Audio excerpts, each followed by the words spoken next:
Islamic దేశాల కూటమి. Islamic దేశాలు ఒక కూటమిగా ఏర్పడాయి. ఈ కూటమిని నాటో కూటమి, అరబ్ ఇస్లామిక్ నాటో కూటమి అని అంటుంది. ఇంతకీ అరబ్ ఇస్లామిక్ నాటో కూటమి ఏర్పడడానికి గల కారణం ఏంది? ఈ అరబ్ ఇస్లామిక్ కూటమిని, ఈ కలయికను ఈ 40-42 దేశాలు కలిసి ఏర్పాటు చేసుకున్నటువంటి కూటమిని నాటో తోటి పోలుస్తారు. కాబట్టి నాటో అంటే ఏందో ఒకసారి చర్చించుకున్నాం. నాటో అంటే రెండో ప్రపంచ యుద్ధం తర్వాత అటు యూరోప్ లో ఉన్నటువంటి కొన్ని దేశాలు, ఉత్తర అమెరికాలో ఉన్నటువంటి అమెరికా కూడా ఈ 12 దేశాలు కలిసి, అంటే ఒకప్పుడు 12 దేశాలు ఉండే, ఈ 12 దేశాలు కలిసి నార్త్ అట్లాంటిక్ ట్రీటీ ఆర్గనైజేషన్ అని ఒక కూటమిగా ఏర్పాటు చేశారు. వీళ్ళ ఒప్పందాలు ఏంటంటే, ఈ కూటమిలో ఏదైతే దేశాలు ఉన్నాయో ఈ కూటమిలో ఉన్నటువంటి దేశాలపై కూటమిలో లేని దేశం యుద్ధానికి వస్తే ఈ కూటమిలో ఉన్నటువంటి అన్ని దేశాలు యుద్ధానికి వచ్చినటువంటి శత్రు దేశంపై యుద్ధం చేయాలి, ఈ దేశానికి సహకారం చేయాలి. అంటే ముఖ్యంగా రక్షణపరమైనటువంటి ఒప్పందాలు అనుకోవచ్చు. ఆర్థిక విషయాల పట్ల కూడా ఒప్పందాలు ఉన్నాయి, కానీ ముఖ్యంగా ఏంటంటే రక్షణ పరంగా, అంటే భద్రతా పరంగా చేసుకున్నటువంటి ఒప్పందాల్లో భాగమే నాటో కూటమి. ఆ రోజు ఉన్నటువంటి కూటమి నాటో కూటమి. ఇప్పుడు అరబ్ ఇస్లామిక్ దేశాల కూటమి నాటో కూటమి అంటారు. కాబట్టి మన నాటో కూటమి అంటే ఏందో చెప్పుకున్నాం. ఇప్పుడు ఈ అరబ్ ఇస్లామిక్ కూటమి ఎందుకు ఫస్ట్ నాటో కూటమి ఎందుకు ఏర్పాటైందంటే, రెండో ప్రపంచ యుద్ధం తర్వాత ప్రపంచం అంతా 2 వర్గాలుగా చీరిపోయింది. అంటే ఒక ప్రపంచంలో ఉన్నటువంటి కొన్ని దేశాలు పెట్టుబడిదారీ ఆర్థిక వ్యవస్థను అనుసరిస్తున్నటువంటి దేశాల కూటమి అమెరికా వైపు ఉన్నాయి.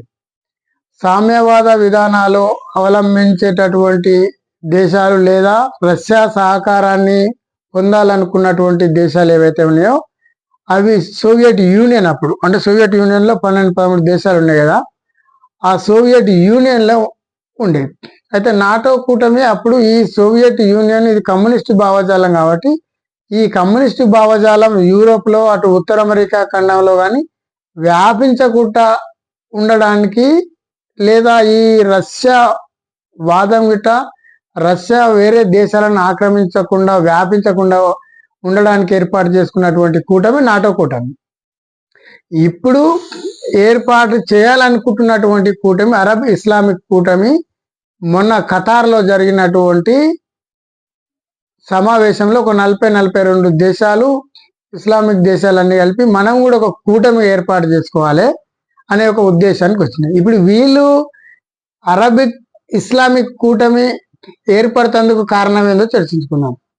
నాటో కూటమి ఏ విధంగానైతే రష్యా విస్తరణవాదాన్ని, రష్యా భావజాలాన్ని ప్రపంచంలో ఉన్నటువంటి వేరే దేశాల ఇతర దేశాలపై ఆ భావజాలం వ్యాప్తి చెందకుండా, రష్యా వేరే దేశాలను విస్తరించకుండా ఏర్పడ్డటువంటి కూటమి ఆనాడు నాటో కూటమి అయితే ఏ విధంగా చేసుకున్నారో ఈ రోజు కూడా ఈ అరబిక్ ఇస్లాం దేశాలు కలిసి ఈ ఇస్లామిక్ దేశాలలో కూడా భద్రతాపరమైనటువంటి ఒప్పందాలు, రక్షణ పరమైనటువంటి ఒప్పందాలు చేసుకోవాల్సినటువంటి అవసరం ఏర్పడింది. ఇప్పుడు ఎందుకు ఏర్పడ్డది? ఇజ్రాయెల్ అనే దేశం ఏ విధంగానైతే పాలస్తీనా మీద దాడి చేసిందో, అటు అరబ్ ముస్లిం దేశాల మీద ఏ దేశం మీదనైనా కానీ దాడి చేసేటటువంటి పరిస్థితులు ఉన్నాయి. పాలస్తీనా మీద దాడి చేస్తే అటు అమెరికా వాడు మందలించలేదు, ఇటు మొన్న ఖతార్ మీద దాడి చేసిండు. ఖతార్ మీద దాడి చేస్తే కూడా అంటే మందలించినట్టుగా అమెరికా వాడు మాట్లాడిండు. దీనికి అన్నిటికీ కూడా కారణాలు ఏంటి అంటే, ఆయుధ పరంగా సాంకేతిక పరిజ్ఞానం వాళ్ళ దగ్గర చాలా ఎక్కువగా ఉన్నది. కాబట్టి మనం ఏ దేశాన్ని కూడా రక్షణ పరంగా నమ్మకూడదు. మన దేశాలు కూడా ఒక కూటమి ఏర్పాటు చేయాలి. గడిచిన కొన్ని రోజులుగా సంవత్సరం మీద పైబడి పాలస్తీనాను ఏ విధంగానైతే నాశనం చేస్తుంటే కూడా ఐక్యరాజ్య సమితి అని చెప్పి అమెరికాలో ఉన్నటువంటి ఐక్యరాజ్య సమితి, అమెరికన్ ఐక్యరాజ్య సమితి, అమెరికా దేశం కూడా స్పందించకుండా ఉన్నదో, మన ఖతార్ మీద కూడా దాడి చేస్తే ఏ విధంగా స్పందించకుండా ఉన్నదో, ఈ స్పందించని కారణంగా మనము ఏ అమెరికా దేశాన్ని ఏ ఇతర దేశాలను కూడా మనం నమ్మడానికి వీలు లేదు, మనం కూడా నమ్మద్దు.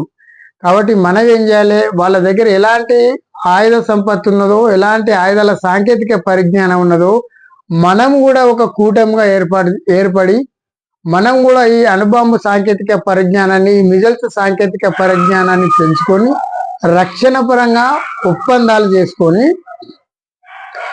ఈ 40 దేశాలలో ఏ విధంగా అరబ్ ఇస్లామిక్ కూటమి, నాటో కూటమి అయితే నాటో కూటమితో పోలుస్తారో ఈ అరబిక్ దేశాల కూటమిలో ఉన్నటువంటి ఏ దేశం మీదనైనా ఒక దేశం దాడి చేస్తే ఇందులో ఉన్నటువంటి దేశాలు స్పందించాలి. అటు ముస్లిం దేశాలలో ఇప్పుడు ఈజిప్టు కానీ, ఈజిప్ట్ దేశాల అరబిక్ దేశాలలో ఈజిప్ట్ దేశాలు సైన్యపరంగా ఆయుధ సంపత్తి కలిగినటువంటి దేశాలనే. ఆ విధంగా మనం ఈ ముస్లిం దేశాలలో సాయుధ పరంగా, సైనిక పరంగా మనం పెంచుకోవాలి. పెంచుకున్నట్టయితే ఏ అమెరికా మీద కూడా మనం ఆధారపడొద్దు అనేది ఒక నిర్ణయానికి వచ్చి వీళ్ళు ముస్లిం దేశాలన్నీ కలిసి కూడా మన గతంలో ఈ ఖతార్లో మీటింగ్ పెట్టుకోరు, అంటే 10-15 రోజుల క్రితం ఈ మధ్యకాలంలో మీటింగ్ పెట్టుకొని ఖతార్ మీద ఇజ్రాయెల్ దాడి చేస్తే కూడా ఎవరు స్పందించలేదు. అంటే ఎవరైతే ఇప్పుడు ప్రపంచానికి నేనే పెద్ద అంటుండో అమెరికా స్పందించలేదు. రేపు పొద్దుగాల ఈ ముస్లిం దేశాలలో మన ఏ దేశం మీదనైనా ఇజ్రాయెల్ ఇదే విధంగా దాడి చేయొచ్చు, అప్పుడు వాళ్ళు స్పందించరు. కాబట్టి మనం ఏం చేయాలి, ఏ అమెరికా వాడిని కానీ ఎవరిని కూడా నమ్మడానికి వీల్లేదు. కాబట్టి ఈ మన ముస్లిం దేశాలు అన్నీ కూడా ఒకటై ఈ దేశాలలో మనం రక్షణ పరంగా ఏ దేశం మీదైనా ఒక బయట దేశం దాడి చేస్తే ఇందులో ఉన్న కూటమిలో ఉన్నటువంటి దేశాలు స్పందించాలి, ఎదురు నిలబడాలి, వచ్చినటువంటి దేశం మీద దాడి చేయాలి, యుద్ధం చేయాలి. ఈ ఒప్పందాలలో భాగంగానే ముఖ్యంగా భద్రతాపరమైనటువంటి ఆర్థిక పరమైన దానికంటే భద్రతాపరమైనటువంటి భావజాలంతో ఒకటైనటువంటి దేశాలే అరబిక్ ఇస్లామిక్ దేశాల కూటమి. దీన్ని నాటో కూటమితో పోలుస్తారు. ఈ కూటమి రేపు ఎట్లయితుంది అనేది చెప్పలేం, కానీ ఇప్పుడైతే ఒక నాటో కూటమి ఖతార్లో కూర్చున్నారు, ఎన్నో రకమైనటువంటి విషయాలు మాట్లాడుకున్నారు. అవన్నీ మనకు బయటికి ఏ దేశానికి కూడా బయటికి లీక్ చేయాలి. కానీ ముఖ్యంగా ప్రపంచంలో ఉన్నటువంటి చాలా మేధావులకు అర్థమవుతున్నటువంటి విషయం ఏంటంటే, అది మనలాంటి వాళ్ళం కూడా చర్చించుకునే విషయం ఏంటంటే, ఏ విధంగానైతే నాటో కూటమిలో ఇతర దేశాలు వచ్చి దాడి చేస్తే ఇందులో ఉన్నటువంటి దేశాలు రక్షణ పరంగా సహాయ సహకారాలు చేస్తారు, మన ఇస్లామిక్ దేశాలు కూడా ఒక కూటమి ఏర్పాటు చేయాలి. మన ఇస్లామిక్ దేశాలలో కూడా రక్షణ పరంగా ఇతర దేశాలు ఏవైనా దాడి చేస్తే మనం ఈ దాడిని వ్యతిరేకించాలి, దాడికి సహకరించాలి. ఈ భద్రతాపరమైనటువంటి ఒప్పందాలు ముఖ్యంగా ఇజ్రాయెల్ను దృష్టిలో పెట్టుకొని ఈ ఇస్లామిక్ దేశాల కూటమి ఏర్పడింది. ఒకప్పుడు నాటో కూటమి ముఖ్యంగా రష్యాను దృష్టిలో పెట్టుకొని ఏ విధంగా ఏర్పడిందో ఇప్పుడు ఇజ్రాయెల్ దేశాన్ని దృష్టిలో పెట్టుకొని ఏర్పడ్డటువంటి కూటమి ఈ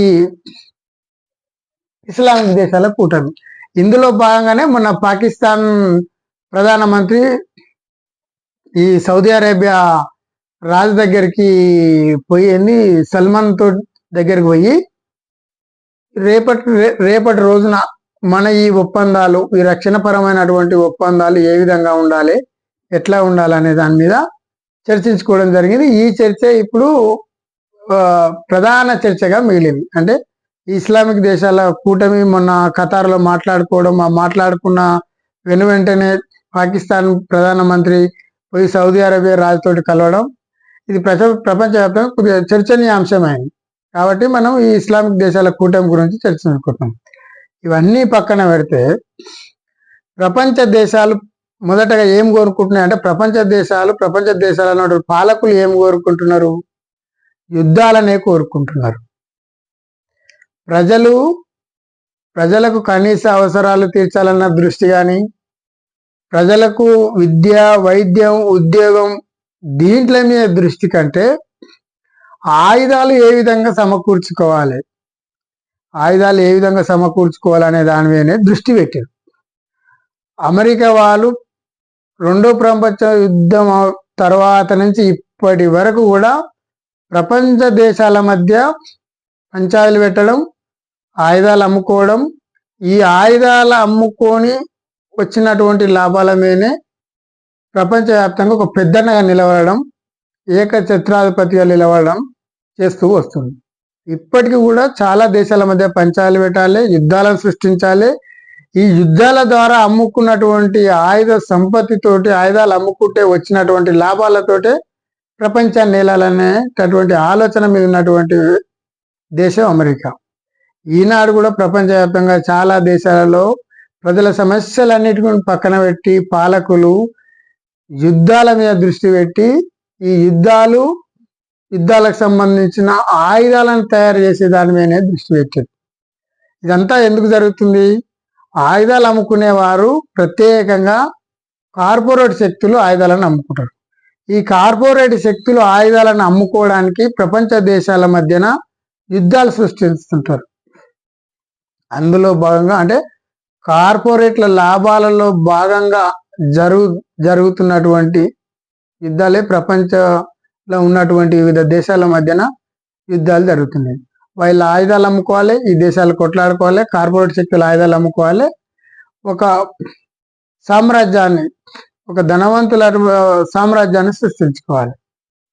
అంటే ప్రపంచ పాలకులు ఇప్పుడు ఇస్లామిక్ దేశాల కూటమి కంటే నాటో దేశాల కూటమి కంటే మనం చర్చించుకోవాల్సినటువంటి విషయం ఏంటంటే, ఒకప్పుడు నాటో కూటమి ఎందుకు ఏర్పడ్డదో చర్చించుకున్నాం, ఇవాళ ఇస్లామిక్ దేశాల కూటమి ఎందుకు ఏర్పడ్డదో చర్చించుకున్నాం.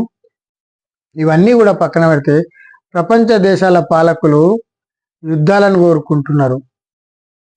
ప్రజల సమస్యలన్నీ పక్కన పెట్టి విద్య, వైద్యం, ఎన్నో రకాల సమస్యలతోటి బాధపడుతున్నటువంటి ప్రజానికాన్ని పక్కన పెట్టి యుద్ధాలు చేయాలి, ఆయుధాలను ఎలా తయారు చేసుకోవాలనే దాని మీదనే దృష్టి పెట్టారు.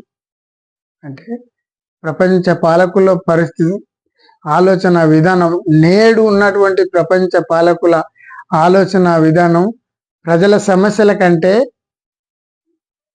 యుద్ధాల మీదనే దృష్టి ఎక్కువగా ఉందనేది నా ఆలోచన విధానం, నాకు అర్థమైనటువంటి ఆలోచన విధానం. ఎన్నో సమస్యలతోటి బాధపడుతున్నటువంటి దేశాలలో పాలకుల దృష్టి ఎటువైపు ఉందని ఒక మాటలో చెప్పాలంటే పాలకుల దృష్టి యుద్ధం వైపు ఉంది. యుద్ధాలు చేయాలనేటువంటి ఆలోచన, యుద్ధాలు చేయడానికి కార్పొరేట్ శక్తుల దగ్గర యుద్ధ సామాగ్రి, ఆయుధ సామాగ్రి కొనే ఆలోచన విధానమే కానీ ప్రజల సమస్యల మీద ఎక్కువ దృష్టి లేదు పాలకులకు, ప్రపంచవ్యాప్తంగా ఉన్న పాలకులకు అనేది నా పర్సనల్ ఒపీనియన్.